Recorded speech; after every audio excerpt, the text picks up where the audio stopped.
সকালেই দুধের মধ্যে দিয়েছিলাম একটা লেবু চটকে, তো ছানা করে পাউরুটি দিয়ে দিয়েছিলাম বরকে। এদিকে ছেলেকে গুলে দিলাম ছাতু। তো ও খেয়ে এখানে পড়ছে, পড়ে তারপর ওকে ভাত করে দিয়েছিলাম। ও ঘি আলু ভাতে খেয়ে ওকে স্কুলে দিয়ে এলাম। দিয়ে এসে এদিকে আমি রান্নাটা বসিয়েছি। গেঁড়ি দিয়ে, পেঁপে দিয়ে, আলু দিয়ে ঝোল করেছিলাম। তো ওখানে ঝোলটা হচ্ছে, আমি এদিকে কফি লেবুটা খেয়ে নিই। ভাত তো সকালেই হয়ে গেছে। তো করে নিলাম নিজের জন্য 2টো রুটি। এদিকে ঝোলটাও নামিয়ে নিয়েছি। তারপর ছেলেকে আনতে চলে গেছিলাম। ওর যেহেতু এক্সাম চলছে জানো তোমরা, তো ওকে নিয়ে এসে লাঞ্চটা সেরে নিলাম। তো খানিকক্ষণ রেস্ট নিয়ে ও চলে গেছিলো পড়তে। তো ও পড়ে আসার পর ও খেয়েছিল লাড্ডু দিয়ে রুটি। মানে লাড্ডু দিয়ে রুটি খেতে কিন্তু খুব ভালো লাগে। কে কে খেয়েছো কমেন্ট করে জানাবে। তো আমি আর বর খেয়ে নিলাম এখানে চা বিস্কিট।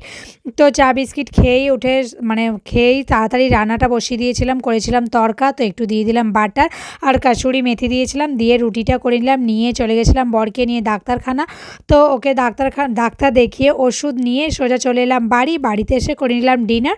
ব্যাস, আজকে দিনটা শেষ হয়ে গেল। দেখা হচ্ছে পরের শর্টসে। টাটা।